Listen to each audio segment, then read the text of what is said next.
shit. What did you want to talk about today? So I realized essentially that we didn't delve into your art at all. Okay. Yeah, So we last time can. like we delved into you personally, but we Hmm. didn't delve like we didn't talk about the two paintings that are on screen. What so fucking ever? Like, and I just realized like I was like, hold up, wait a minute, like yeah, like I gotta talk to you about your art though, because like all the things that you said about your art, like sorry, all the things that you like we talked about essentially sort of feed into your art, right? And so Yes, but they're not the art itself. Right. yeah, right. And so it's like I was just like, well, people need to like look at like need to listen to this. Essentially, like look at your work, right? Look at because like when somebody like for example, here's magical realism, right? What the fuck? What the fuck does that mean if they don't understand it, right? And it's like Could they mean can, nothing. right? And so it's like here you are talking about magical realism, and then they're like looking at two paintings that are like insane in detail, and none of them are like, what the fuck? Okay, like what makes this a What does that magical mean? realist painting? Like what? And I'm just like, Right. yeah, shit. Well, The yeah. reason I use that term to describe at least the symbolism in my painting is because magical realism comes. We were talking about it a little bit before, and magical realism is a term I think coined for Garcia Marquez's books, Cien Años de Soledad, 100 Years of Solitude.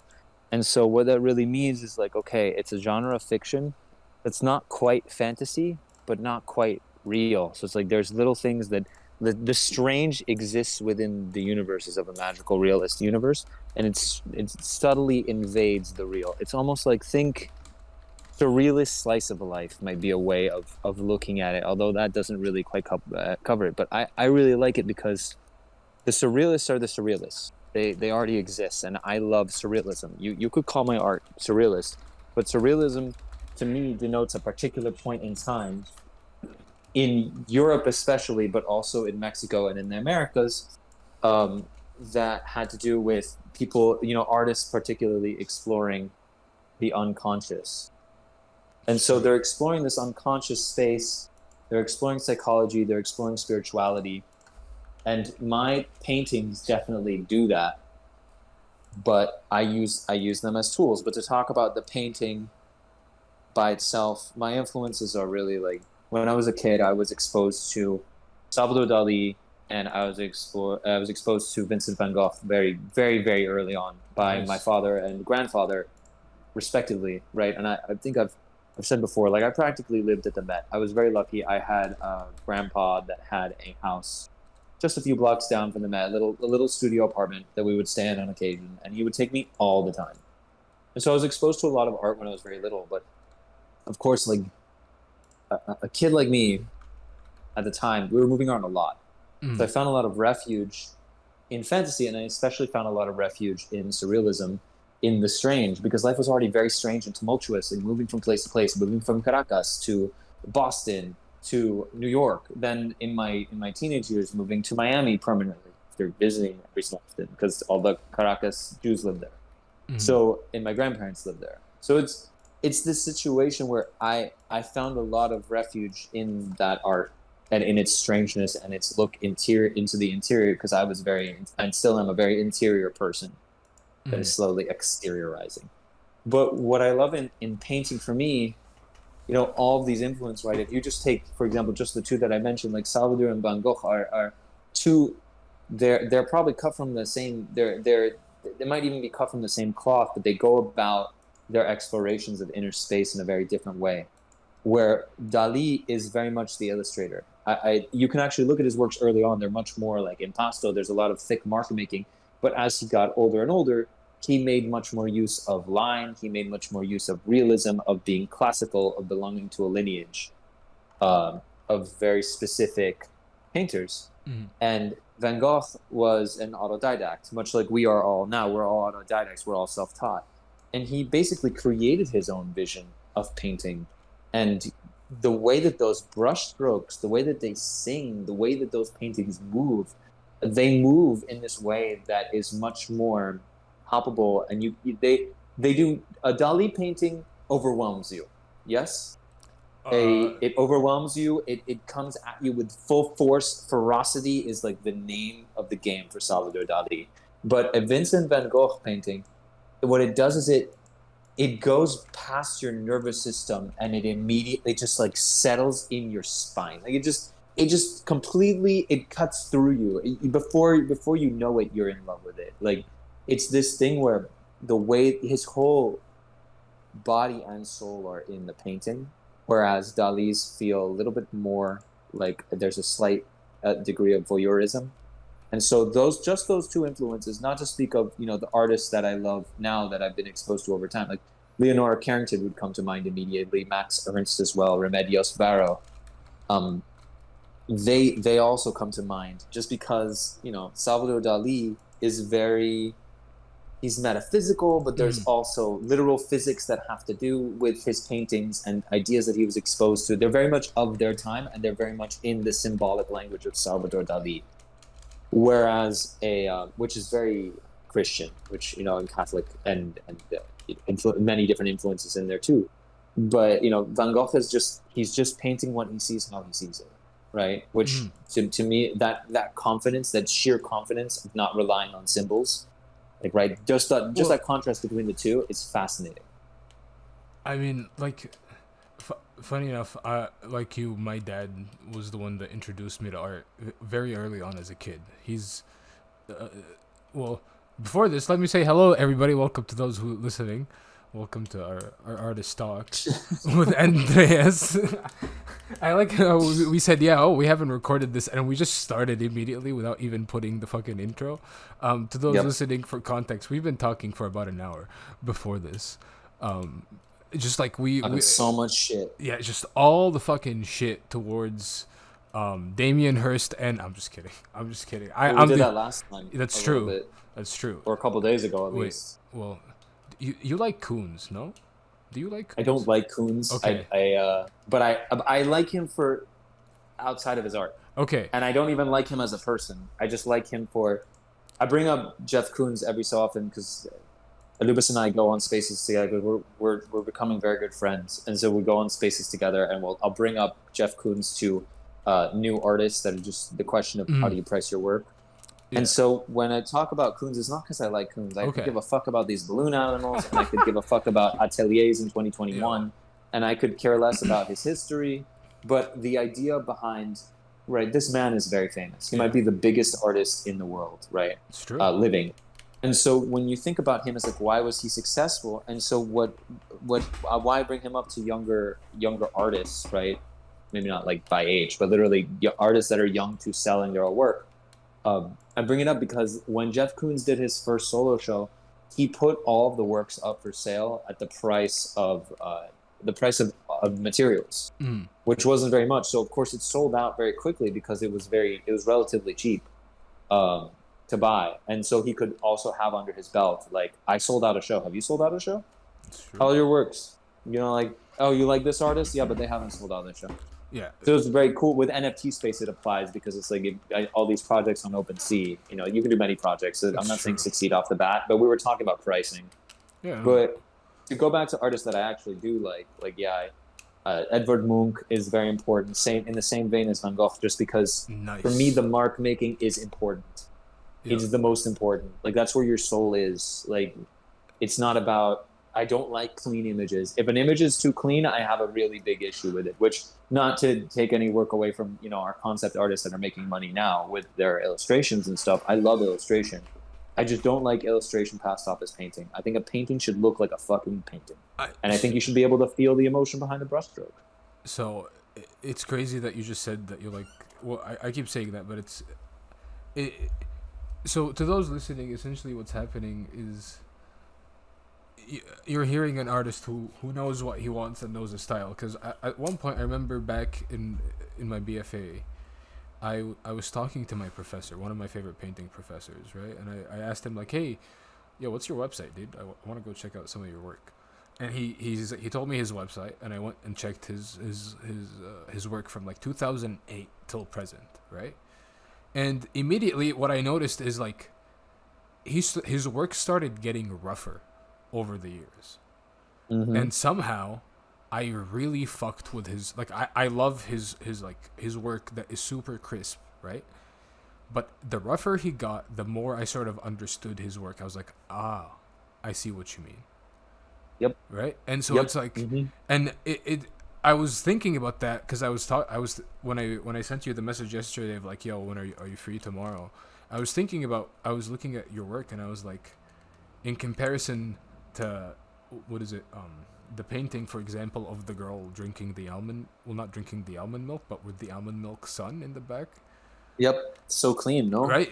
And I was just like, I like, me personally, like, I fucking love them both. Like, I think both showcase like Thank you, man. your style and also your skill, right? Because it takes skill to draw a figure so well to then be able to fuck it up in such a way that it's readable as a figure and not as a fucking 9-year-old drawing. Picasso would probably Right. fucking and like rise up from his grave right now and slap us both and be like, but that is what I wanted as a child. But I'm like, okay, bro, that's well, Picasso. you know, Picasso had the spirit of competition that was forcing It's him true. to deconstruct. Well, he was already deconstructing, but the thing was that he didn't know how, and then he met, was it Matisse? And he met Matisse, and Matisse was deconstructing in a way that was so anathema to everything that he had been about so far, because he was making, right, the Harlequin paintings and stuff like that. He was exiting the blue period into the rose period, and then suddenly he fucking, like, he's just meeting Matisse, and you start to see madness, right? You start to see him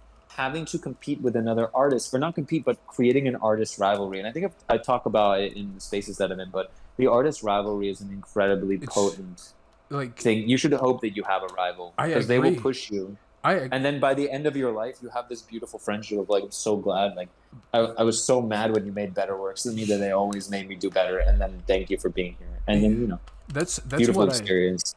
that's what I begged my professors. Like, that's what I literally like complained my professors, like, lacked of university. I was like, where is the fucking competitive, like, sense of like, motherfucker, you can draw, but I'm gonna fucking outdraw your ass today. It's not there. Right? Like, 'Cause it's that's not what not the point there of at it all. is. And I sort of No. understand that, but it just like, if you have a class, It might of, be like, there. I can't speak to everyone's experience. You know, Yeah. it's just like it's true. That's most also people. true. I feel like a lot of people that go to art school, they warned us in my school. They're like, some of you may not be artists by the end of, you know, for later on in your lives. And you have this experience. I'm like, man, that's exactly what I want to hear in art school, bro. Yo. Is that this is we're all fucked now, and but it's true. Actually, You know, recontextual. Like, actually, now that you say that, I had a. You may have actually just changed my whole point of view on one situation. oh yeah, So, my second year in university, I had a professor. For anybody who's curious, her name is Carol Wayno. I think she's a painting professor at the University of Ottawa. Really good prof, right?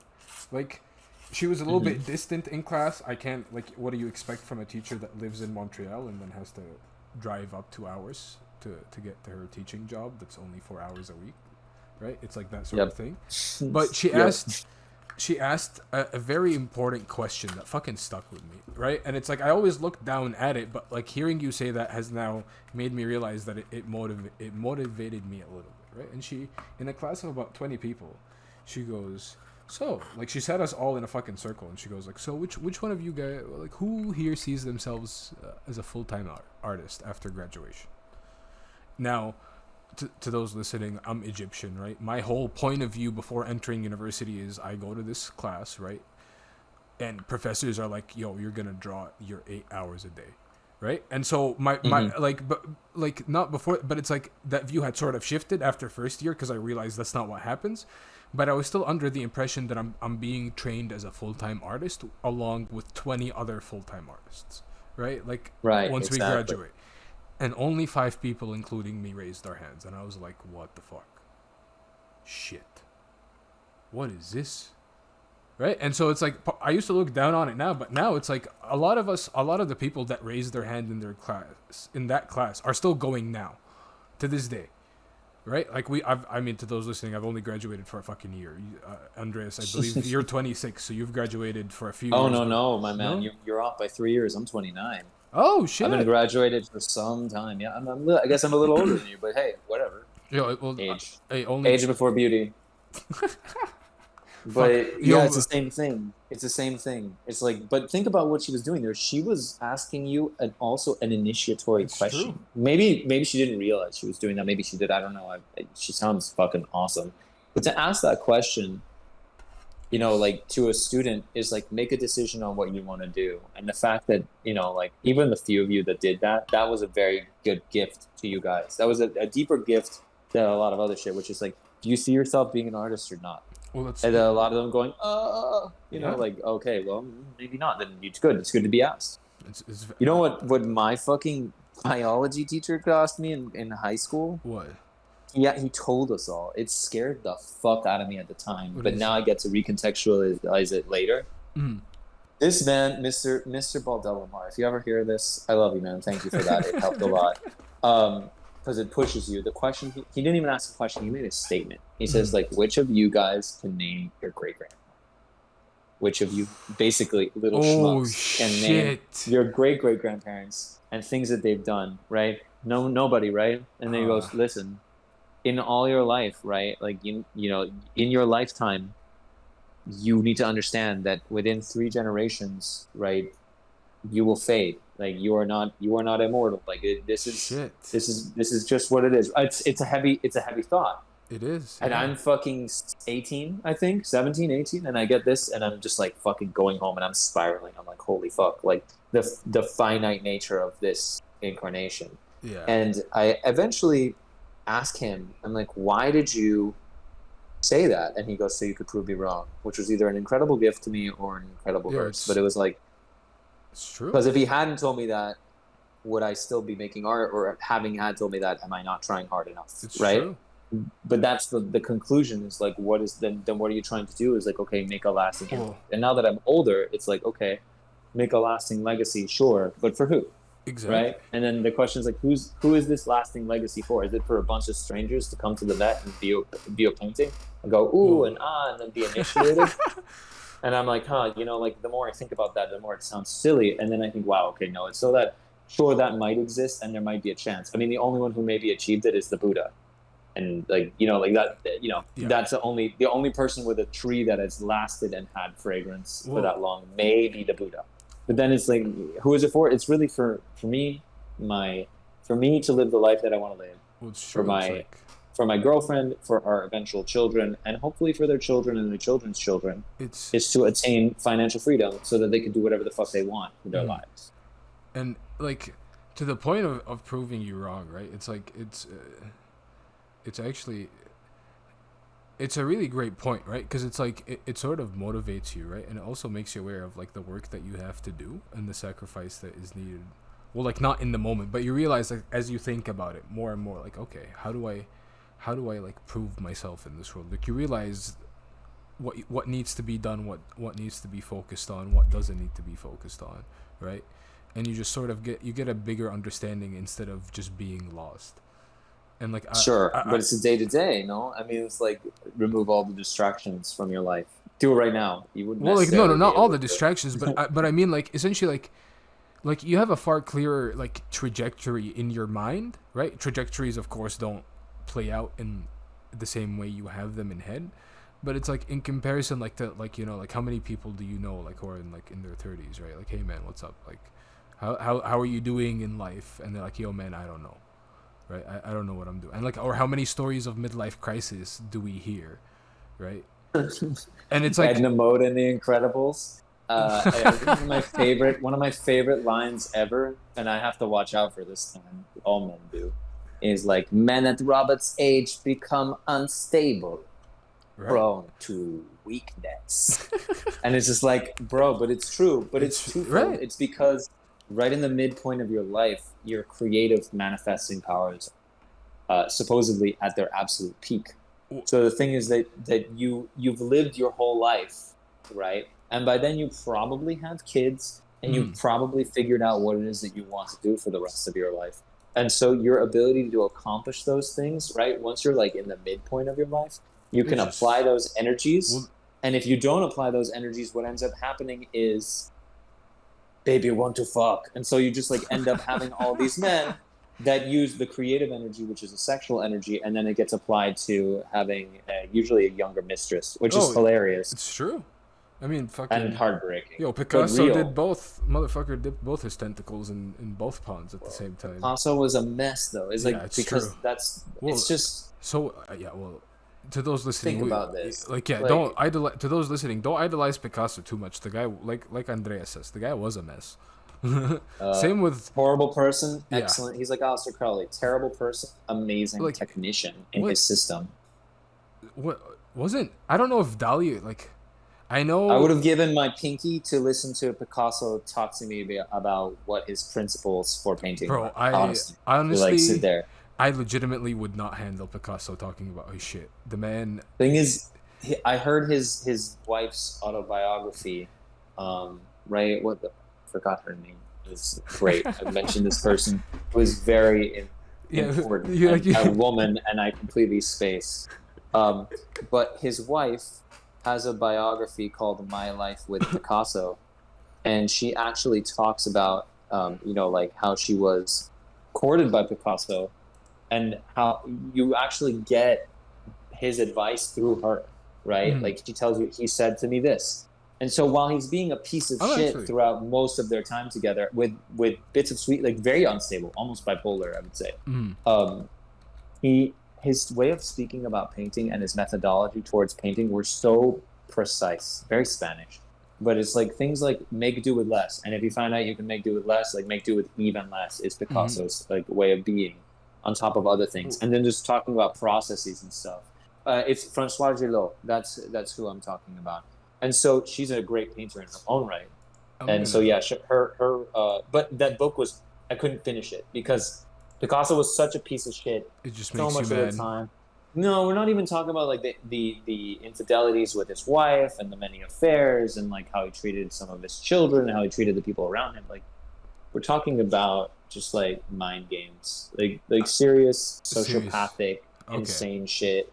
Like testing his friends, like knowing as his friend that you would be tested, and then complaining when you avoid him, and just like fucking horrible asshole Yo, it's. I to deal mean, with. He's a mess. But I don't know. I can should talk Picasso all day yo, if Sam. I mean, you want. listen. Not hard. It's really not. I mean, like, part of my hatred for Picasso like comes from the same hatred I have for Socrates, right? Men thinking Oh they know yeah. it all. Like, the amount of times I sat and like to those listening who know philosophy, I probably sound like a complete fucking dumbass, right? But the phrase "I know nothing" by Socrates is the most fucking infuriating things to me, right? Because I sort of understand what it means, but it just like the way it gets used and the way people convey how Socrates used it just makes me feel like I just want to punch him. I'm be like, what the fuck are you talking about? Like, just because you're like this big metaphysical dude doesn't mean that in the end you get to say I know fucking nothing and therefore my shit's up for grabs. Do it or like no, like that. It's like that sense of like Picasso's like I wish to paint as a child, and completely throwing his foundation that if he didn't fucking have, he wouldn't be in the position he was in at all. Right? And yet there's wisdom in it though because Like like there is. if you learn anything from Tantra, right, in the Song of Sarha, right, Sarha is this major Tibetan Mm, tantric saint. And in the Song of Sarha, Sarha comes from being a Brahmin and then being like a really Hindu, Vedic, knows his Vedas, Brahmin, high class, member of the king's court kind of cat, to becoming he goes to the king, he goes, I want to be a renunciate. Not only do I want to be a renunciate and renounce my Vedas, like I want to renounce my Vedas and become a Buddhist, which was still fresh. We're only like mm. maybe 3 generations into the Buddha. And so he learns under Siddhakirti, who again, just 3 generations under the Buddha, and like the fragrance of the Buddha is still it's very warm, it's very fresh. And so the king has been thinking about wedding, Sarha to his daughter, to one of his daughters, and on top of it, Sarha's family is fucking furious. So he has to go through all this bullshit to renounce his Vedas, and then he actually has to go through the process of unlearning everything, right? And he does this twice. He does it first to go from unlearning the Vedas to learning Buddhism and learning how much it takes to renounce knowledge, which is incredibly difficult, like one of the most difficult renunciations that exist. And then he has to renounce it again when he has an epiphany while studying under Siddhi Kirti and has a vision of the woman that will eventually become, who is a bodhisattva in disguise, who will become his teacher, right? His teacher meaning explicitly like, lover, but really like teacher. So he has to renounce twice in order to get to true enlightenment that he reaches. Mm-hmm. So there's something there about like renouncing what you've learned, right? You see so many people that are technically skilled where like, talk to them, just be like, I wish I could unlearn some of what I learned in terms of skill, but at the same time, like I don't, because I know what I like. So it's fascinating to me. I mean, like the difference here that I would view is like, I view unlearning something and saying it's not good is two different things, you know? Because like Yes. you can, right? Because it's like, I may be wrong. You obviously, just from our conversations, seem to know Me too. more about Picasso. No. But like, I mean, like in regards to Picasso, like he may have said that he wished he forgot, or he wished he painted like a child and he unlearned that, right? And maybe he was just he acknowledged the fact that He might have also just been talking out of his ass, because remember the thing that when he finally came into his own and started really making money, he had unlearned everything. And that was part of the mystery of Picasso, is that people always go to Picasso and be like, the early work. It's like, yeah, but now you appreciate the early work because he got famous for the later work, and you're just like, God damn, like that renunciation is so potent. I'm not saying like renounce your learning. It's true. But like, it's part of the mythology of a Picasso. Well, okay. Where Dali did only, Dali did a similar, all artists do a similar renunciation offhand, just because your hand is your hand. Like, you're going to do something unique anyway. That's very true, actually. Well, now I'm a little bit curious. What's your favorite period of Picasso? Man, I so fuck with the colors from the Rose period and the figures. Yep. Nice. Yep. I love. Maybe it's just because I'm in a relationship and I just can't stand truly like saccharine, sad. Like I'm sorry that your friend killed himself, and like this is intense. It doesn't sound very fun, and it's probably partially your fault for being an asshole. But like that does not sound like a good thing to have on your conscience. But then the fact that he got out of it, but through probably a little bit through drugs. But the Rose period's really cool. Like Harlequins, like that gets closer to what I like painting. Okay. And also the color palette, he makes use of black and these like really lovely like rose gold colors. They're really wonderful when you look at them. They look like it's really passionate, very loving, very sensual, sexual. Like there's a lot of like the bitterness energy in them that I like. I like that shit. So that's my favorite period. It's good. My dad would have the biggest smile on his face right now that we'd be having this conversation. Like legitimate. My dad, his favorite period is the blue period. The man loves Picasso's blue period like nothing I've fucking seen. That guitar player from the blue period is fucking crazy, dude. Right? It's insane. And to me, it's like I love Picasso's blue period, but it's like my thing is his cubist thing, right? With girl with mandolin is like, to me, it's like the perfect encapsulation. Man, if you want to hear about fucking, who was it? Was it Duchamp? I forget who did Nude Descending the Staircase. Oh, dude, hold on. Was that Marcel Duchamp? Maybe. But the painting is, for me, that's one of those paintings where like, I like. Yeah, it's Duchamp. So I like painting really strange metaphysical things and a little bit of like surreal slice of life, right? Magical realism. But for me, I had a period after reading Alan Moore's Jerusalem, where the way that he encapsulated moving through fifth dimensional space, where you live behind after images of yourself. The only piece of art that has encapsulated that in a painting, right? The only painting that's encapsulated that well is Nude Descending a Staircase. It's like, this is what timeless perception looks like. I mean, it fucks with me. Like, it's one of those things where you're like, this is 1920. How is this man seeing things this way? Well, so, like, I have this on Google. Like, I Googled it and now there's a bunch of photos of, what is it? Edward Muybridge. I probably mispronounced that name, but to those who don't know who that guy is, he's the first guy to essentially sort of capture photo animation.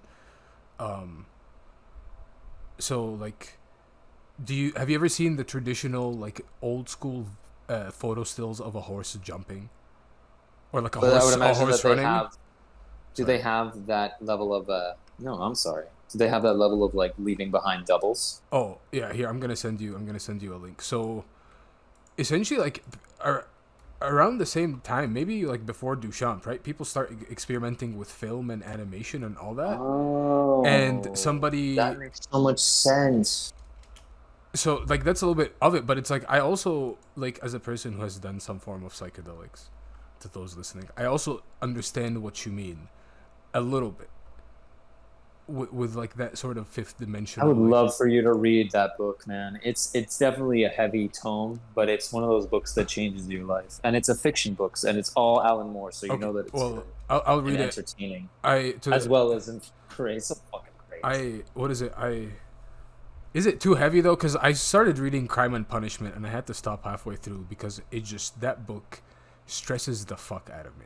No, no, no. It's not like that. It's Alan Moore leading you through. It's a really fun. Okay, It's a right. kid going through and at its very base level, in a sentence or less, is that this young boy has a near-death experience and basically experiences the afterlife, which Okay. is a timeless plane. And he goes along with three or four other dead children, or seemingly children, Jesus. to explore time and space. Because once you're dead, if in Alan Moore's version, which aligns with the Kabbalistic vision of reality, which is that you Mm. go up when you go up in perception, right? If you go up a dimension, then you're going up through time. Like you can now perceive time. You can go perceive forwards and backwards, right? Mm. And it's just this very, very beautifully visualized world where all of it, when you read it, it's just like, this makes so much sense. Like this is a very like when you read it in the way that it's described, it just guides you through the world because it's really just a setting, Mm. and you're just like, yeah, just I have no trouble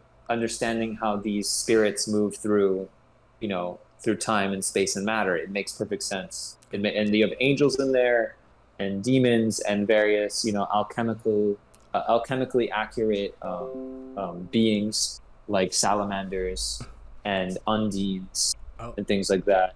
I'll check it out. Which, yeah, I mean, those are also in my paintings. I'll go back there. I mean, like the reason why I have so many I have little creatures in all sorts of my paintings. I have all the alchemically appropriate elements, right? The four elements. So like you'll find in my paintings, you'll find gnomes, right, which are Mm. associated with the earth. You'll know them because they have an upside down triangle with a line in the middle. There are salamanders, which are fire lizards that are associated with fire. They have the red triangle on top of them. Undines, which have the upside down triangle above them, that are associated with water, and right, like the fae. Mm. I believe I'm mispronouncing what they are. I'm forgetting the name, but there's the air spirits, which are essentially fairies. And so those are the little orbs that you see. But each element corresponds to a different thing. So like air, like a fairy, corresponds to the realm of thought, right? Air corresponds to thought. Water corresponds to memory and the unconscious. Fire corresponds to the creative and the Mm. sexual, usually. And then earth corresponds to literally like the material plane, like the body and all of its functions, as well as money and prosperity, gems and shit. So all of those make their way into my paintings because my paintings are they're little fractals of my spirit, and they're little Mm. fractals of things that I want. They're things that I want to manifest. And so by placing these spirits in the paintings, right? This is unconscious. I'm literally only saying this out loud for the first time now. But by placing them in the paintings, it's like I'm balancing. I'm using these symbols of these beings to balance my desires so that they're all in coordination with what I really want, right? So that's what I'm doing when I put them in there, but also because I love them. Like I love the idea of this invisible world. Like it's something that's going to stay with me from my childhood and probably be with me for the rest of my life.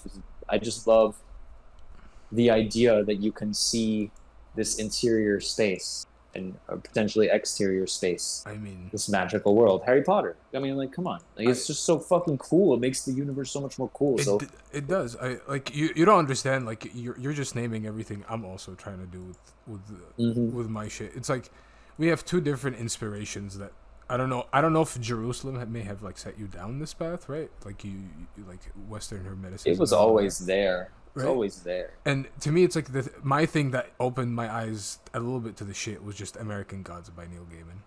That Yep. shit, like that Yep. completely, like like as a work of fiction, right? And it's like to those listening, right? And they're like, yo, how can a work of fiction like change your worldview? And it's just like fiction is not like fiction sometimes, like in a sense you can look at all religion as fiction, right? As metaphorical tales for how you should carry on your life just based on like this person, right? Like archetypes, right? And so essentially that makes it as powerful as nonfiction, right? Because it's like these inherent stories that have been coming down from generations and generations and generations, right? Like the concept of rebirth, for example, right? That's an ancient fucking concept across a bunch of cultures, right? That just gets brought down and then gets brought down, right? And so essentially, like, hold on, give me one sec. My brain just fucking farted for a sec.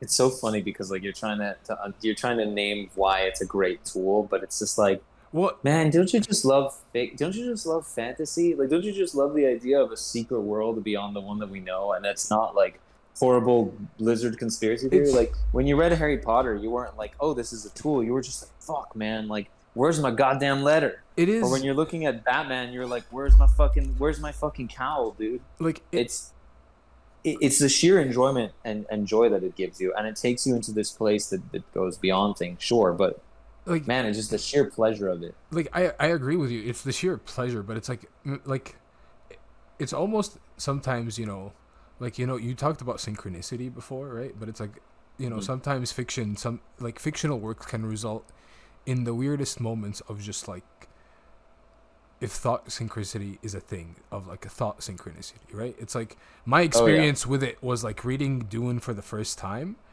and Oh my god. realizing it's about like Egyptians are depicted in Dune. Like that completely and utterly fucked with me because I just decided to pick it up off of like I saw a random video, right? Decided I was like, you know what, Mm. why the fuck not? I like science fiction. My cousin got me into science fiction as a child. Like old school 70s science fiction. Might as well go pick up Dune. Let alone fucking 2 pages in, I'm reading the word Sayyidna and I'm like, wait, what the fuck? You're just like, holy shit. Right? And then I scroll a few chapters in, like reading a few chapters in, and then the quote, "We are the people of Misr," right? To those listening, Misr is MISR is how you type how you type Egypt in how we call it in Arabic, like phonetical translation of what we call Egypt in Arabic, Masr, right? And that Yep. just fucking like my brain just fucking immediately left us. I was like, Trippy. wait, like what the fuck? But when did Lawrence of Arabia come out? Was that a book before it was a film? That's the question, right? It's like it's so funny because in essence it's Lawrence of Arabia with sci-fi and Exactly. time. And But it's just it's why, but he's some of that stuff. I mean, this is why I find it so fascinating that I'm not sure if you've delved into Sufism. I haven't that much, but like a little bit. he's taking. I'm pretty sure in the little analysis that I've read and watched that he's pulling a shit ton out of Sufi thought Oh, dude, because he's Sufism is right. It's the esoteric branch of um, of it, Islam, yeah, isn't it's it? he's Am I wrong hybridizing. on Like this? he's sort of hybridizing both. Mm-hmm. Like it's actually crazy, right? Because like Sunnis and Shias, like to those listening, they'll fucking kill each other relentlessly, and they have been ever since that division happened in religion, right? Like, but it's like sort of a hybridization, right? Because it's like some of us like a lot of people don't agree, but it's like, for example, like have you ever seen the people that spin? No. So hold on, I might actually be fucking up my own thing for a second. Give me one sec. Sufi spinning. Yes, the Sufi whirling dervishes, I believe, is what it's been called. Yeah, Right, is when that's in combat. exactly. Yeah. So they, for those listening, like there is an extremely religious aspect to that dance where you spin for 24 hours and you enter a religious trance, like legitimate. Yep. It's like a sort of meditation, sort of Yep. like through exhaustion trance, like. Yep. And so it's like he's hybridizing from both, and it's like like this is the weird thing that it's like the Middle East like doesn't like to be doesn't love to like put its superstitions out there, right? But both sides are extremely superstitious and have their own like little things that they do that are Dude, I sort of love like like mysterious Middle Eastern exactly. shit. Is one of my favorite YouTube channels ever. It's so cool. It's so weird. The jinn are so fascinating. For example, certain areas of like the Middle East are incredibly crazy. Dude, I it's love that wild. shit. Me But too. the thing about the whirling dervishes, though, if you ever want to get into it, it's very funny because we talked last time. We're not talking about any of my art, but I like it I was anyway. gonna get into that I right don't give a after this. fuck because the thing is like the whirling dervishes and shit, right? We were talking before about Western Hermeticism a little bit in the last interview, and the thing about it is, remember, England becomes the freeway by which the world runs for a little while, right? At the height of the empire, it's like all roads lead to London, and so everything goes there. And so you have, but it might not even be that the things go there. It might just be that currents of thought go there, right? Mm. Like these abstractions. And so you have someone like Austin Osman Spare, who, if you haven't heard of him, is a counterpart and I think ex-boyfriend of Aleister Crowley, who Austin Osman Spare is the godfather in occult circles. He's the godfather of sigil magic, but he was also an artist, right? And he made this book called The Book of Pleasure, which is all about using essentially chaos magic, which came out around the same time as Aleister Crowley did, and for whatever reason was not as popular. And Alan Moore does the preface for the book, and it's just like, what would have happened in a world where Austin Osman Spare's vision of magic were the prevalent theory rather than Aleister Crowley. But in Spare's book, which is filled with his illustrations, which are all fucking crazy, like proto-surrealism. Like surrealism meets Edwardian sensibility, and just these ink drawings where like things flow into things. It's just fucking crazy. It's just crazy. Look him up on your spare time. Really undersold, underrepresented artist, Osmond Spare is. But in the book, he talks about his mystical practice and how it bleeds into his artistic practice, which, aside from sigils, is like, look, I practice a form of gnosis in which I hold various uncomfortable positions or do a lot of exercise. I exhaust myself by any means necessary, and I exhaust my body in order to get into gnosis, right? Which sounds similar to fucking everything from like, hatha yoga to Sufi whirling. Like, this man was just moving around, and then when the body was finally exhausted, then he's like, now I can either manifest something or I can channel something and create. He died poor as fuck because he wasn't thinking about money. But like, he created means for the rest of us to use, and some of them they're all pretty potent. I mean, sigil magic is still very, very popular today and a very valid form of manifestation. It's not probably the most powerful form. Although most people practice it without meditating. But like, yeah, it's look him up. He's such a fascinating person to read about. I'm on his Wikipedia page right now. Yeah, and I talk about things like people like Napoleon Hill going like, like sex is like the prime mover energetically, like erotic energy is the prime mover and is the most powerful of all energy intelligences you can run into. But like, this guy was doing his own form of yoga. God knows what that looked like. Probably awkward, weird, and intentional once. And whirling and moving and doing crazy exercises to get exhausted. Getting exhausted, meditating, making art. Also fucking anyone and everyone. Like, just like really free spirit at a time. Yeah. Like really crazy. But he was using all those for the express purpose, I think, of making art. And not necessarily to make money. And then when he tried to make money, like he had a couple schools. They all incurred various accidents and shit. And it might be that he never really saw making. He undersold his shows, sold drawings for nothing. So it's very funny. Mystics and artists undersell themselves all the time, and it'll always be to their detriment. It's true. It's very true. I'm a little bit. Before I ask you a few questions about some of the paintings, because I'm legitimately curious about some of the things in the paintings. The last question. This is the last sort of fucking detour we're gonna take. I hope. We've had like 10 detours so far. Do you like the work of William Blake? William Blake. Was William Blake the one that did like the dragon? Was he the one that did like all the stuff from Enter the Dragon? Or I'm sorry, not Enter the Red Dragon, Dragon. but Red Dragon movie. There you go. It's just like, yeah, the Great Red Dragon. I like it. I've looked through books of Blake. I've had moments where I was like, I'm gonna look through all the Blake stuff and get inspired, and then ended up getting kind of like not. I couldn't find a way to respond to it in a way. For whatever reason, I love the works. They're very like monumental, idolic works. They're beautiful and crazy looking. But I never was like, I'm gonna make I've had moments where I see a work by an artist, I'm like, I'm gonna make a reference to this in some capacity.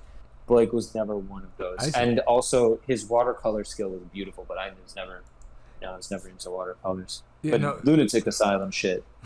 Beauty's End, The Great Red Dragon, The Woman Clothed in the Sun. Well, so that's the thing. It's like I only brought him up because it's like to me, I'm only inspired by sort of Blake's process. And I'm a bit, like you said, his artwork is beautiful, right? But it's like, I would never make studies of it, like straight up, right? It's like his work has never been like, this is work that I need to make a study of, let alone, like you said, include. It's Blake. Why do I need to do it? Right? It's already Blake. I can see it. I don't need to see Blake again. Exactly. Like there's nothing I can glean from Blake. Exactly. That I can respond to in a way that even if it seems fitting, it's not because it's like, oh my god, Blake, because like, yeah, but so why? I'm just like, why? So my thing is, for me, definitely not. Well, part of me thinks it's because, and my teacher was the one that told me about William Blake, and like my inspiration comes from the man essentially created his own fucking mythology, right? And so that's my thing is like, okay, this dude, like, he's big and he set the stones of just like complete freedom of like, yo man, I'm gonna follow the same road of these our ancestors, and as culture goes back of just creating mythologies and allegorical stories, just even for myself, that will then be carried down, like, right? And it's like, it happened naturally. Like, he didn't have to spread them. They died, and like his images are still popular. Therefore, his mythology, in theory, right? Like, if we're going to the to like that far of like a stoner thought, sort of like, yeah, there's like Neil Gaiman full on thought, like, you know, the gods are still alive, you know, like, because they're in popular culture, but like, well, they're just archetypes under different names, essentially, if you want to go just down to that level. But they're just, you know, like, that's why fantasy will remain prevalent, whether it's because, you know, they're universal ideas that we all adore, or whether those archetypes are living beings, which is another valid, in my opinion, incredibly valid thought. They're all alive. They're thought forms now.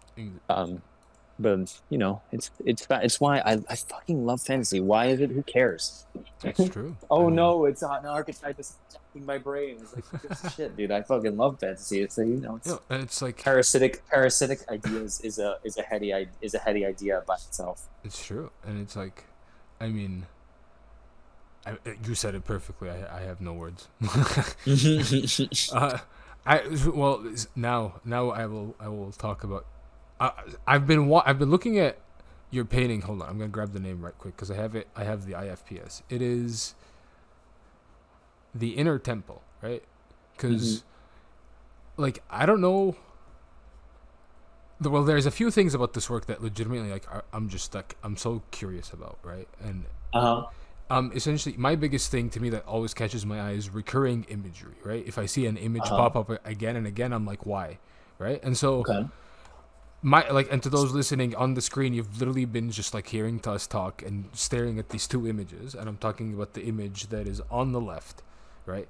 And so I'm curious what that skull represents to you, because it's used, you drew it in black and white, right?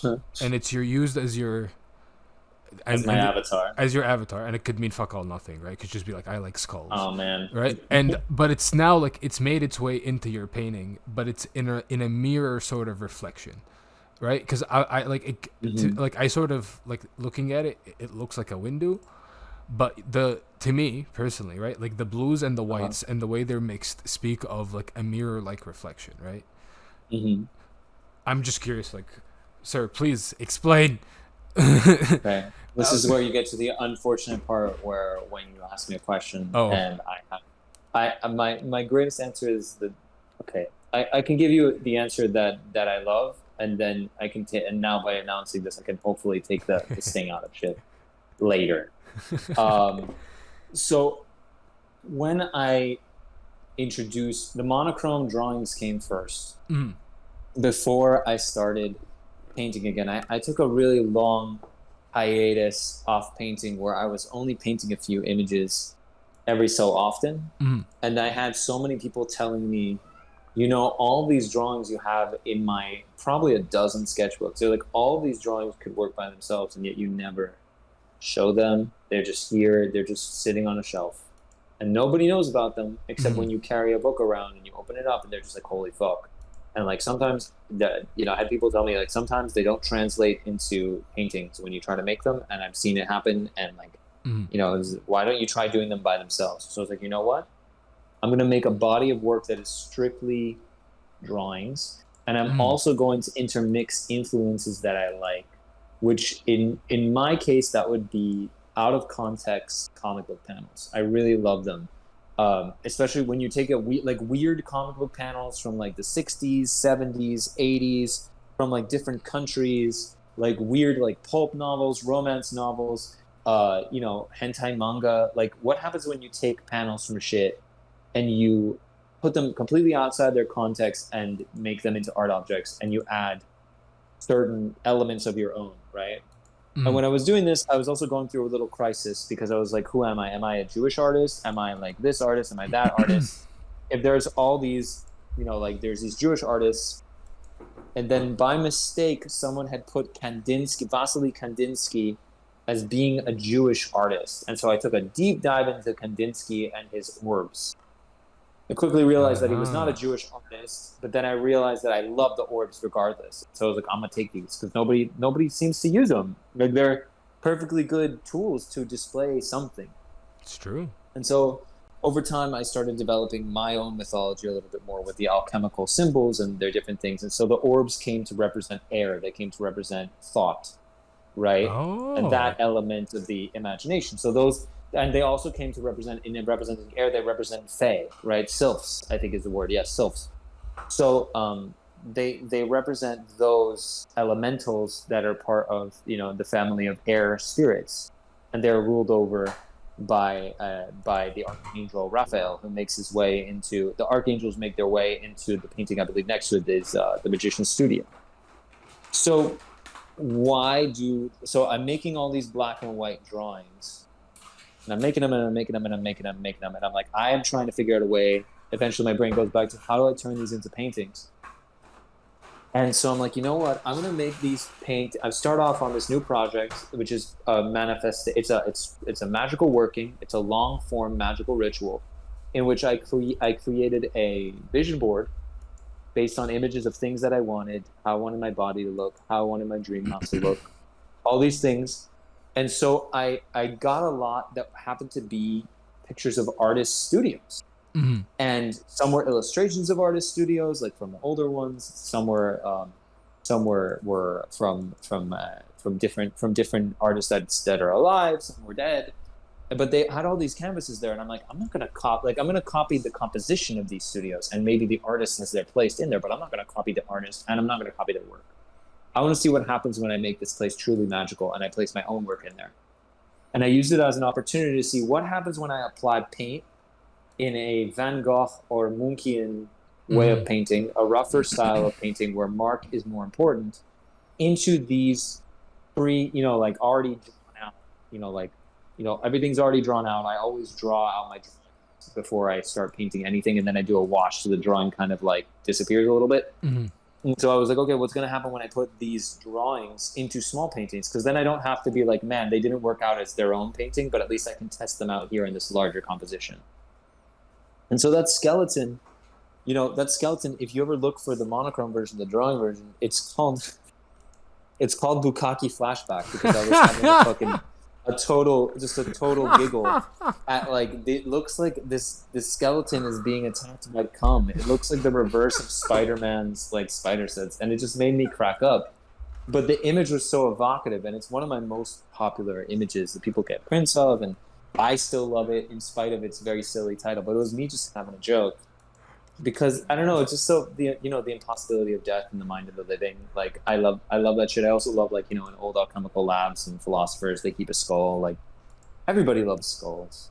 So why I got it painted blue, it really was just an accident of chance. But the whole idea was like, when I paint this, where is my inner being? Where is my hand that is not complete, where is my intuition going to say? What is it going to do? How is it going to surprise me?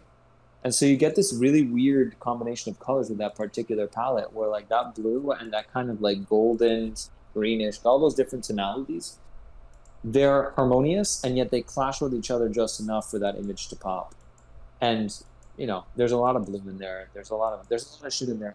That's the problem, right? I want to give you an answer based on your observations, but I'm just more tickled by the fact that there's an observation to be given to begin with. No, I'm just now I'm laughing because I'm just like I just like gave this like I'm like this is an interesting thing, and you're like yeah, it's a drawing of a skull being. No, but that's the whole thing, right? Is like that image reached into you, right, in one of its various forms, and that's the problem with asking about. When you ask an artist about their specific imagery, is like what I'm trying to do is by chance get to the point where I thankfully took you, which is how can this be interpreted either by you or by me in the future when I look back at it and go like, holy fuck. You know what I mean? I like having those 2020 hindsight visions of like, wow, I was playing with something way more powerful than I thought. And now that I'm a little older, a little wiser, I'm just like, holy shit. Well, but that is, if you want more details on that painting, I mean, like, it's the kind of studio I want to have. It was based off of a photograph of David Lynch's studio originally, and also based off of previous works of my own, right? Each of the paintings is a monochrome work that I made. Mm-hmm. And then on top of it, that angel wing in the central figure is a reference, and the fact that the top of the head of that figure's head is missing is a reference to a previous painting that I made, I think called Meteors, which had a very sad-looking angel in it. And because I'm no longer a sad, I'm not sad in any capacity. I'm more centered and meditated and truly aligned with myself. I just was like, why would I do this artist angel-looking sad? If you look at him, he's grinning a little bit. Like he's kind of mischievously winking at you without any eyeballs because his head is a black hole. So it's just kind of like this cool little, and also when you have the excuse to draw an angel wing, when you have an excuse to paint an angel, you have to fucking take it. Like the same with dragons or demons. Like if you can do it, if someone's being like, do it, or your own inner being is going like, do it, then you have to fucking do it, because who knows, later on during the day, or like you have to do it immediately, because that thought of like, this is so cool. My brain, like I love angels and demons and gods and goddesses and elementals and things, but like I stop myself sometimes of doing, angelic looking beings, because that's something I liked in my childhood. I still think is cool as fuck, but like there's still something, there's a block that's like, that shit's for kids. And I'm like, no, it's not. Like, you like that stuff though. And then I have to fight myself. So when the side that goes all creativity is good wins, I'm just gonna follow my instinct and just do the thing that, maybe even my younger self might feel was cool as fuck. I mean, like well, I'm just like, essentially I will, again, like, fuck, man, I have no words. I'm still like, my brain is still looking at the circles and thinking, fuck, air, that's like the perfect, holy shit, like what, that's perfect, that makes so much sense in the studio. And I'm just trying to wrap my head around that bit a little bit before, like, holy shit, because it just it's just thought, right? So it's ideas, good and bad, and it's also interlinked. All the spheres are interlinked in their own way. If you think alchemically, if you think like a lesser banishing ritual of the pentagram, right, to go back to Hermeticism, is balancing all those energies. So I work with all those energies every day. But like the element of air is literally like, being, like your head's in the clouds, you're so distracted. That's like an imbalance of your air element. Or like, like a water element would be like being overly emotional or overly sympathetic, or like being trod upon all the time. That's an imbalance in your water, right? Which is, again, your memory and your psychic space where you get inspiration from. Fire is creative as well. So it's like, it's literally the act of creation, and it's sexual. There's, being overly angry as an imbalance of fire, or not being angry enough. Earth is exactly what it is. Like, you're unhealthy, or like you're not, like, you're not taking care of your body, or like you have body dysmorphia, you have an imbalance of earth. Like, there's all these things that make a lot of sense. If you're as much of a nerd as I am. I mean, like, it just, God damn, sir. I feel like I took away an element that you liked and gave you an element that you like better. Yeah, no, you did. You actually I'm did. so sorry, No, but it's also all you're good. welcome. Yeah, no, it's all good. I'm just like, holy shit, yo, because it's just like, I mean, before, right? It's like I had the perception of like some stuff could be aesthetic, some stuff could be just placed there, right? Like I'm looking at this and I'm trying to think of your process, right? Like layers, and I obviously a use of layers, right? And I'm thinking, If you okay, want to know about my process, I can reveal that pretty intimately because it's hard to replicate anyway. all right, But I start okay, so I'm doing a painting, let's say. mm, Um, I am still working through my vision board. So I go to my vision board, I go, how many have I done? And I count up to the latest one. It's like 1, 2, 3, 4, 5, 6, 7, 8. Okay, cool. This is the image that I'm using as my composition. Okay. So what I mm, do is I take a canvas. I use a very special paper. It's a clothing pattern paper. This is a holdover from my high school days, where my high nice, school teacher um, had some patterning paper. You can get the shit at like McCall's. I used to call it secret, but I think it's silly because people should be able to experiment. And when I'm dead, why mm, keep it a secret? Um, you can get it at McCall's, or I'm sorry, at like Joann's Fabrics. It's like McCall's patterning paper to like make your own clothing. It's like a golden ochre paper. It's translucent. It takes really well to gesso. You just gesso it down on both sides, and then you make it white. And then what I do is I'll draw on mm, top of this new like multimedia canvas, and I'll draw on top of it basically the entirety of the composition as far as I know it to be, mm, and then I do a wash of an earth tone. I work in what's called a Triad Palette, mm. which means I literally use a titanium white, a yellow, a blue, and a red.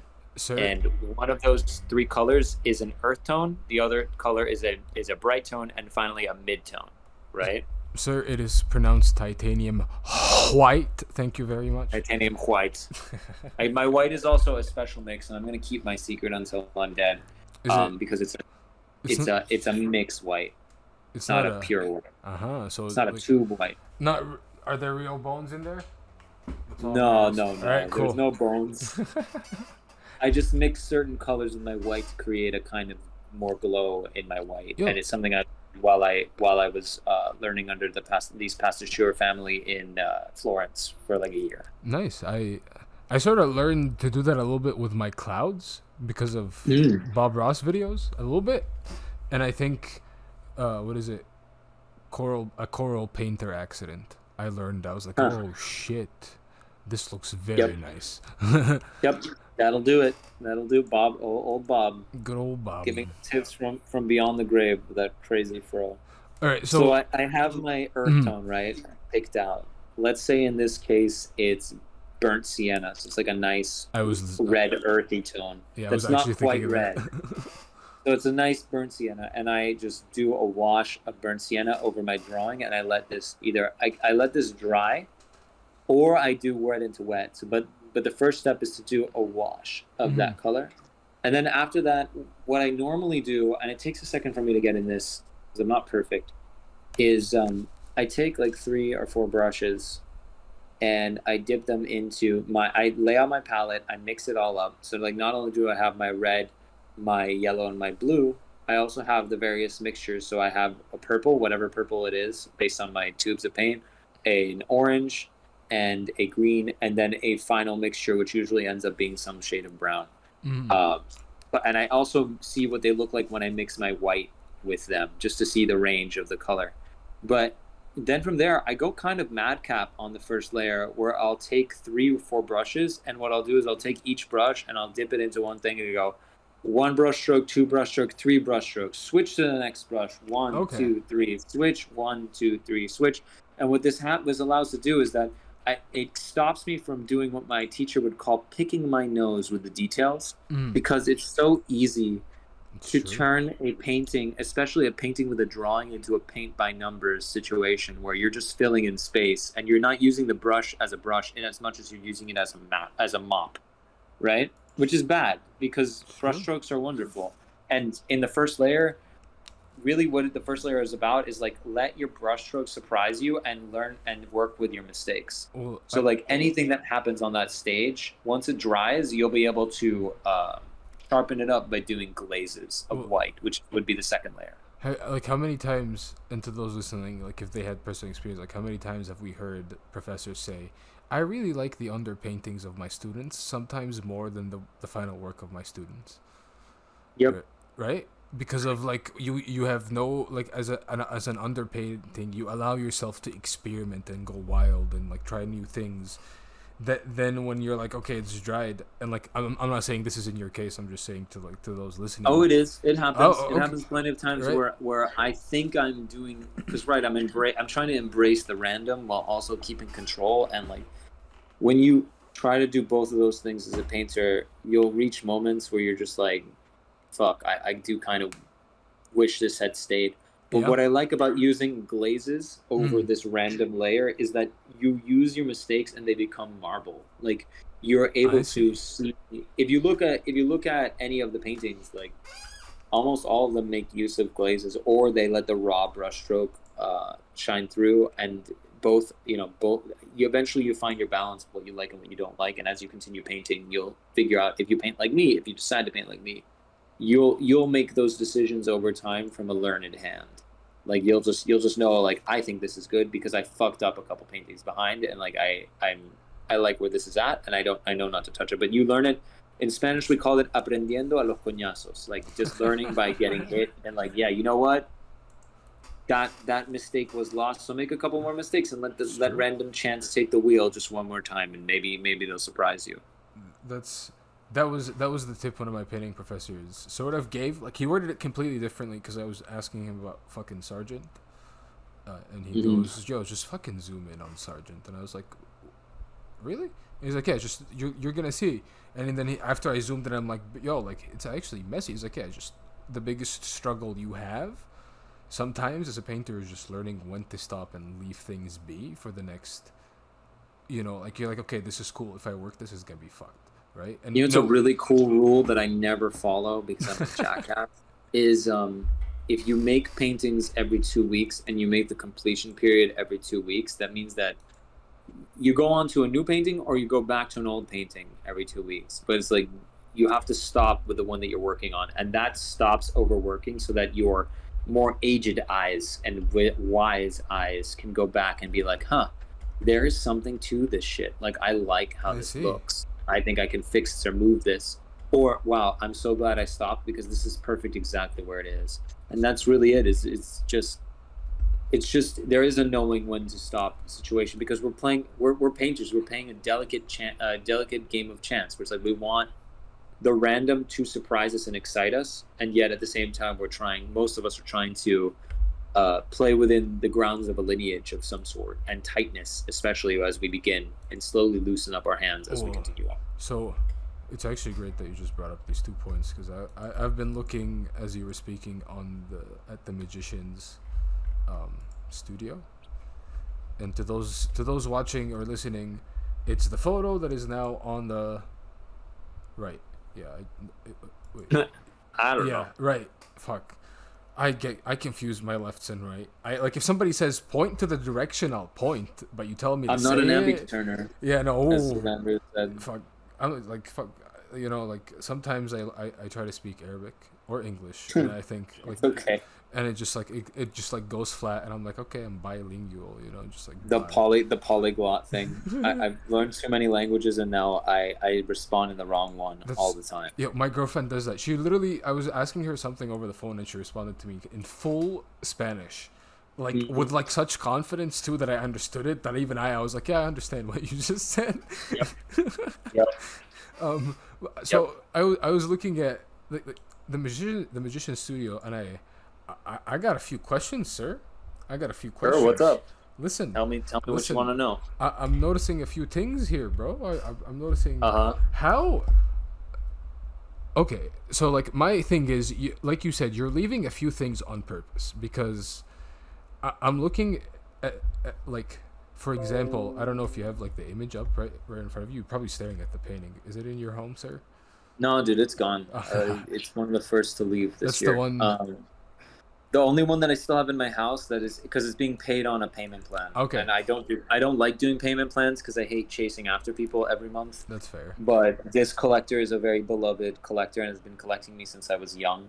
It's Okay. one of those where everyone either have one or you're lucky enough to have one or you don't. But Mm. this collector paid me the price that I asked, in addition to making a companion piece to a previous painting that he had bought. But he had paid for the Magician's Studio and Wow.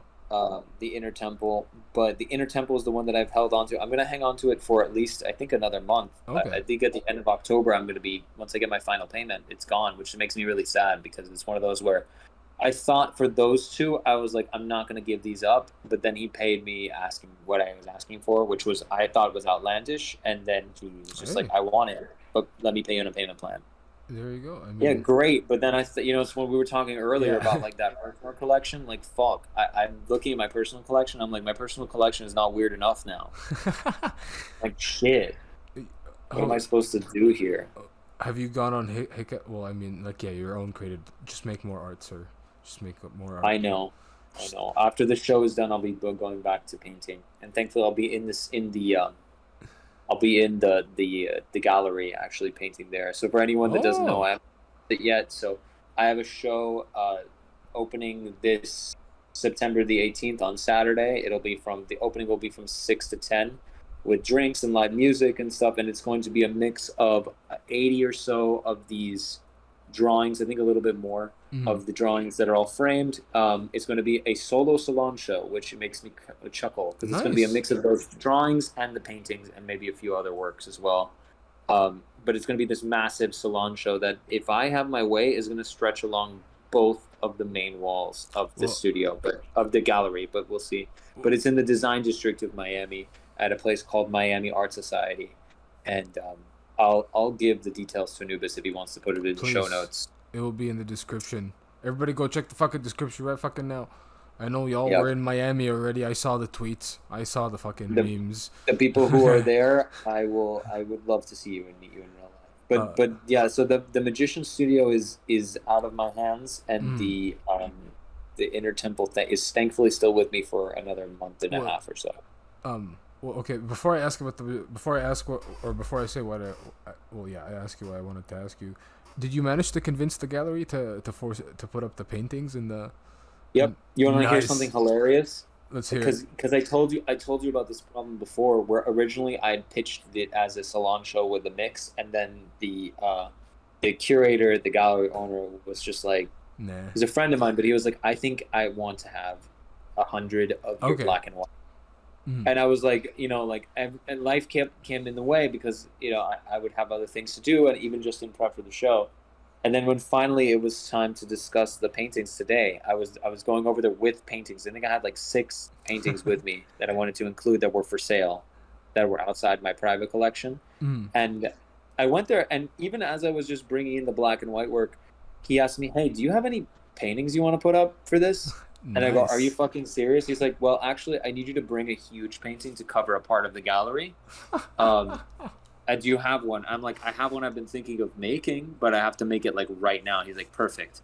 And he's like, "Dude," I'm like, "It's so funny that you said that because I literally have all these paintings in the car that I was going to show you, and I was afraid that you were going to be like, actually, I think we should keep it black and white." He's like, "No, we're on a wavelength, bro. Like, I want you to do this is your show. Like, Yo, I'm it's not."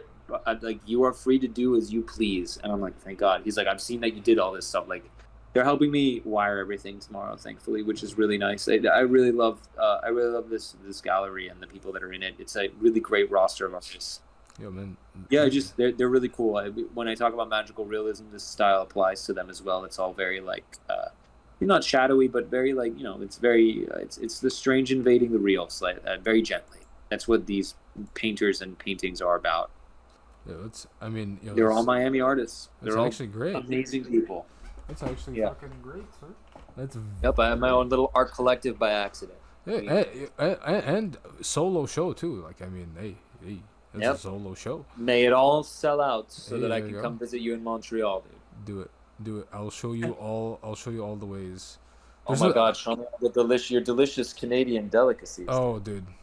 Like, actually, to those listening in Montreal, I will claim this till the day I die. Probably, I don't know. if I die in Canada, then till the day I die in Canada. But Montreal has the best bagels. Well, some No people. way, dude. Oh, dude, it's one of the best. Like, I mean, Talking to a Jewish man about bagels, dude. Do you even, dude, do you even sir, bake your that's bagels exactly. on the gas That's stove, why I'm bro? talking to you about bagels, because I will take you to like essentially. There's a few places here that are essentially just known as like the traditional You Jewish. have your bagels with white fish and pickles? What? No. Hold on. Okay, cool. Is salmon isn't considered a white fish, is it? Right. Salmon. Okay, good. Okay, lox works. I'll take lox. So it's You're like a man of culture. but it's like I remember watching like when I first came to Canada a Maddie Madison video about Montreal bagels, and like the guy like went to an actual place where it's Because I'm gluten free, so I'm also fucked. Like, I can't even do I can do, but gluten free bagels are still good. Again, it's less about.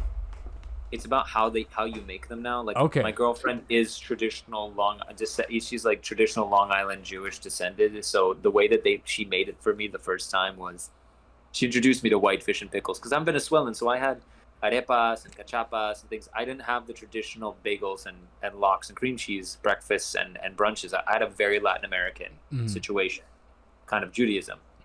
But yeah, she taught me the joys of white fish, pickles, and then having a bagel that's straight up. You use a gas stove, and then you just toast it along the flame, which is a trip. I saw her do this. I'm like, "Are you serious?" She's like, "Taste this before you judge me." It's amazing. Yeah. I sort of had the opposite experience. Like, I got introduced to arepas and cachapas when I met my girlfriend, and so it's like, you should see her eyes. To those listening, my girlfriend on Twitter is called Angry Latina. And for good reason, because I make her fucking mad all the time. But one time I called arepas bread, and oh boy. No, bro, that's that harina pan. I was actually in a Venezuelan restaurant that uses all of the culturally appropriate memes and stuff. Like, the harina pan woman is a dude. figure. It's actually. I fucking love that figure so much. It's like it's so cool. Right? There was a photo shoot done where this woman was straight up wearing the headscarf, the polka dot one, and she was wearing an harina pan. Like, it was made with the plastic from the tops, and I used that as inspiration for one of my drawings. Because I have a Venezuelan joint next door, and they're the fucking bomb. Doggies, sponsor me, doggies, if you listen to this. Sponsor the fuck out of me, please. Venezuelan food. Like, I had ayacas, and that shit fucking. Oh my god. Oh my god. Yep. I didn't even know, my first introduction was like, I didn't even know pan came in fucking colors, right? That was my first. I was like, oh shit, y'all have colors of this? And then my girlfriend's grandma for Christmas makes that, and I was like, oh, plantain leaves. That's a bit new. And my girlfriend like literally said the same thing your girlfriend said. Just try this. And I was like, okay. Yep. Boom. We have another one that is, I'm not sure if that's specific to my family, but it's like a kind of bread with olives and ham and cheese and raisins and shit that's baked into it, but I forget the name of it. Did you have that though? Yeah, well, I've had that.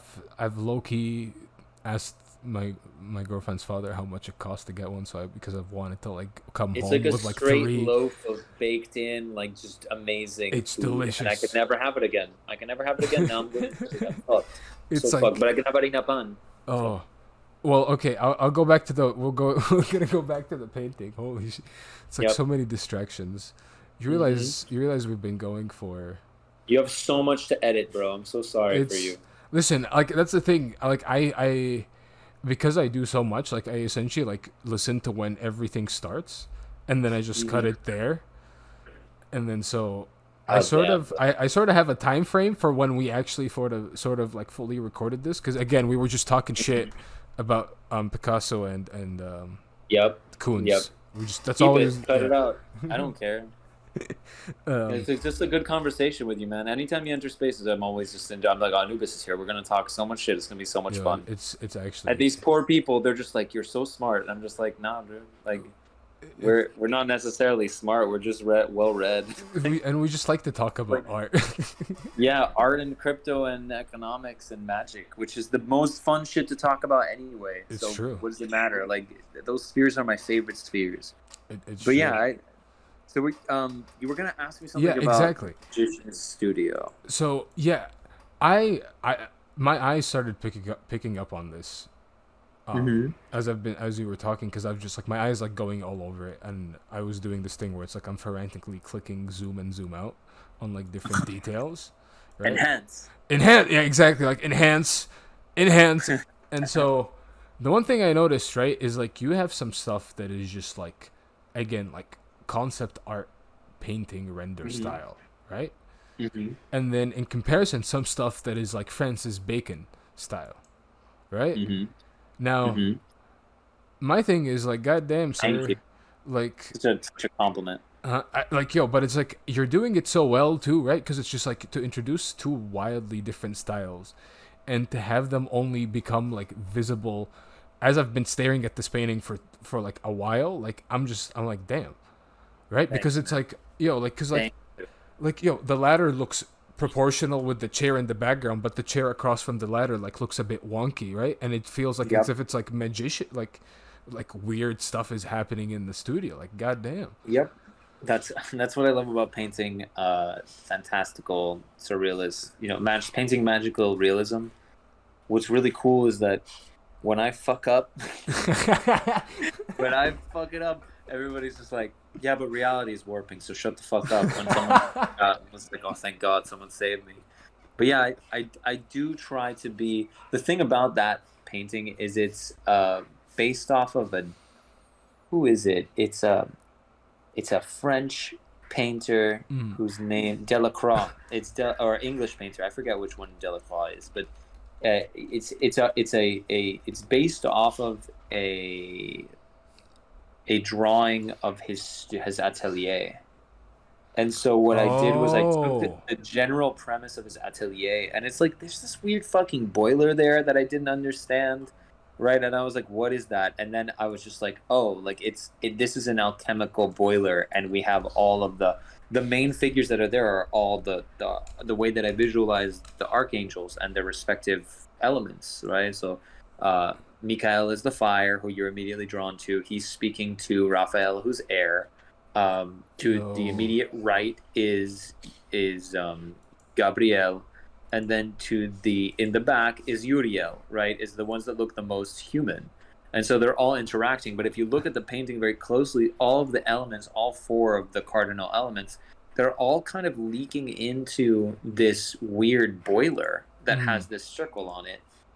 And the thing about the circle is the symbol for spirit alchemically. And I just took these little symbols and I put them as these kind of like, instead of having halos, they have the alchemical elemental symbols above them. But they all fit into that boiler, and that boiler leads elsewhere, right? We can presume it leads into this big yellow golden light space that is beyond the studio. But also above that golden light space, you have this basically like anatomical drawing of this couple making love, which I can say with some confidence that I straight ripped from Alex Gray, because if you like it and you understand it, it's yours, is my rule. So I bring stuff in. You'll see like in just like the Kandinsky circles, like they get brought in so that I can actually understand the symbols more also, but they also get brought in just because, man, I just fucking, if I like them, they're mine. If I get them, if I understand what they mean, or I'm seeking to get an even deeper understanding than my current understanding, I'll put them into a painting so that I can process the imagery.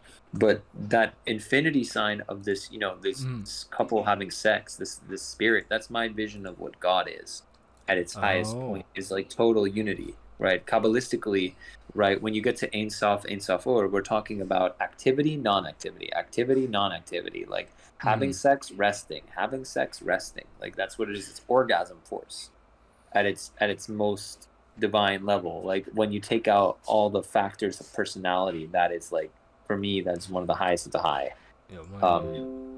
So I put that in there just because it felt like it was like it belonged in there, and I just grab images I like in the other painting, in the inner temple, like you'll find elements of Bosch, except I added slightly more overt sexuality to a few of the figures and made my own little, in painting them. The thing about taking images, right, is like we're constantly processing images even when we think we're not, and we're processing them, and then we're running them through a sieve in our own minds and through our own hands. All our absolutely. influences are working through us at all times. And so when I take something that I understand and I make it mine, I know that what I make will never be the thing that I'm trying to make, and that my hand will translate it in a different way, Oh, right? and That's why I like my brush stroke and the way that I work with my brush. It's like no matter what I do, like I know that this will never reach that previous level of mastery because that is not my aim. mhm. My aim is to take something I understand and bring it forth into this canvas to potentially understand it in a deeper way and to meditate on it a bit. And also just because it looks fucking cool as shit. And so that should be its own reason.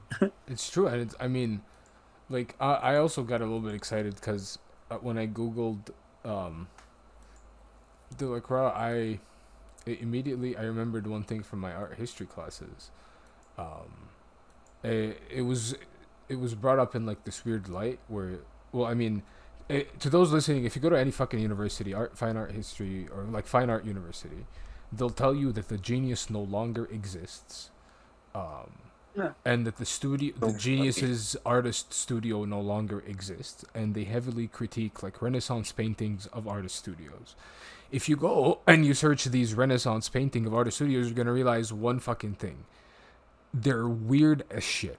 They don't make fucking sense, right? It's like you have the artist in I the middle. love them. I They're love great, them like so much. right. It's like what do you mean? It's like this artist has a living sphinx in his fucking studio with like 10-foot marble statues that obviously should not fit in there, right? And so they're, again, to your point, like they're so fantastical and like they have this insane element of fantasy, right? And Mhm. but the difference, I mean, like the key difference that I'm seeing in yours and them is just like they would do that, right, and include the symbols but not state anything, right? They would title it as the artist studio, but this has just been like the weirdness, right, of it, like that one, the stuff that would make you think as a viewer is already stated flat out to the viewer, right? It's the magician's studio, and that immediately explains everything instead of like, why is that fucking thing 10 foot, like what the hell, right? And it's just like, What's it's that doing there? exactly. And like some of the things there, like the thing that I love about that painting is also another roadmap. If you look in the back at the paintings that are occluded, right, they're all in darkness.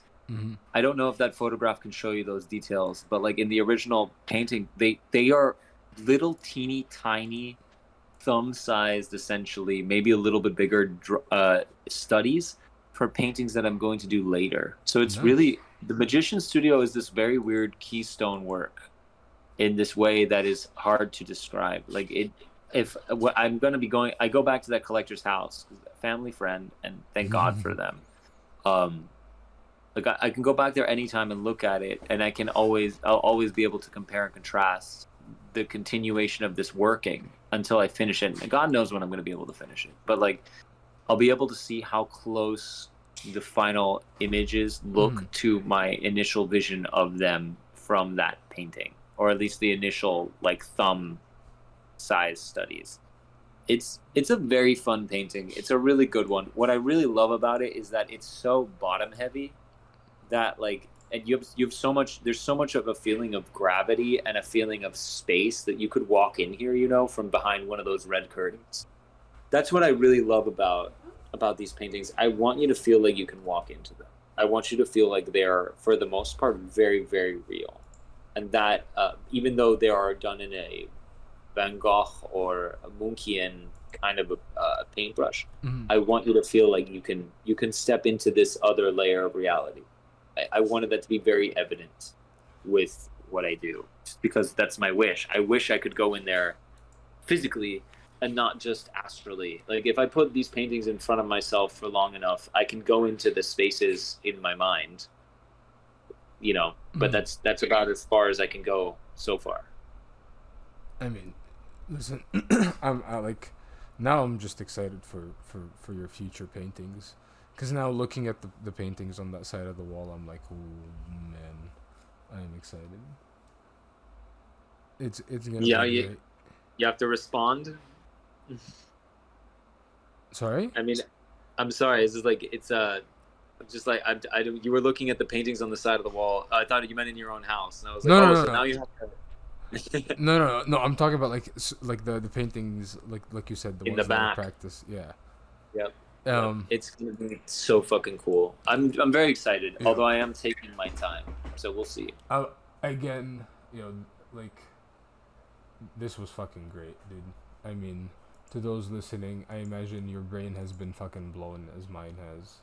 These Uh, poor people, if they sit through 2 hours and 40 minutes of whatever, however long yeah, this or ends up being. like it's probably not gonna be that long. It's probably like it's gonna be about an hour, maybe an hour and 15 minutes, maybe 30 minutes. We'll Mm-hmm, see. mm-hmm. Um. What the hell? My brain just farted again. God damn. Oh yeah. Yeah. Oh, I actually, yeah. What I was gonna say is, because you're having a show this Saturday, Uh-huh. I think did I invite you? I invited you to the Metakey Discord. Yes. No. No, I'm not sure. I have to double check our Discord Okay. chat. But if you haven't, invite me again. I Do they will. have Miami people there? Sorry. Do they have Miamites They in the might. Discord? It's a Discord of over 7,000 people now, international, all of them. So Oh my you goodness. might Okay. have some people in there from Miami. But please do share photos from your show in the art channels and the Duat I would Residency love channel to. over I'll there. be. If you send me an invite, I'll go there. I'll spam a bit, maybe once a day of like the show going on, and then when it's finally set up, I'll send photos of the show because I've been interacting with so many different art institutions to get this thing just right. Mhm. I called the Rubel Museum here, where if you ever come down, man, like the Rubel Museum is one of my favorite museums ever. It's very much all about like dreamy, but also sensual, but also overloading art. There's a lot of really cool sculpture and sculpture and paintings. They have Neo Rausch paintings. Neo Rausch is one Oh of my wow. favorite painters. They have two Basquiats. They were the Rubels were, I think, one of the biggest collectors of Keith Haring. Nice. I think in New York when they lived in New York when he was alive, and yeah, it's just that they have a really great mix of art. They have Hernan Bass, who is a Miami painter that I really love, Yo, and Hernan actually Bass, the work of in Hernan Bass is college. insane. He lives here in Miami. It's one of my dreams to go and meet him, but Yo, I've tried contacting him what? through Instagram, but Yeah, we looked at about his it. work in university.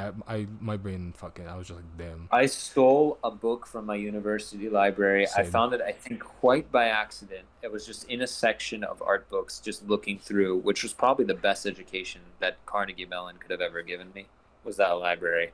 And sitting there and dicking around looking at art books was so much better than anything I was taught. But with the exception of Professor Lowry's class, I loved inner geographies. It was a very trippy class.